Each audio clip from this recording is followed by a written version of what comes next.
সিলেটের ভিতরে একটি জেলা, তার নাম হবিগঞ্জ। হবিগঞ্জের ভিতরে ছোট্ট একটি গ্রামে আমার বাড়ি। অর্ধ একটা ফ্যামিলিতে জন্মগ্রহণ করি। শুধু মাথার উপর বাবার চাহিদা ছাড়া বড় ভাই কি জিনিস কখনো বুঝি নাই, বা বড় ভাই কোনো নাইও আমার। তারপর আল্লাহ আমাকে অনেকগুলা বড় ভাই দিছে, যে বলে কাউকে বোঝাতে পারবো না। সবাই সব দিক থেকে ভালো সাজেশন, ভালো রাস্তা দেখানো, হেল্প করা, মানে তারা বড় ভাই, এক কথা বলতে গেলে বড় ভাইয়ের অভাবটা কখনো আমাকে বুঝতে দেয় নাই। সেলুট জানাই সবগুলো বড় ভাইকে।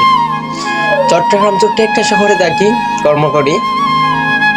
এখানে 500 টাকার মতো কেউ ছিল না, তখনই হঠাৎ করে একটা বাইক চলে আসলো।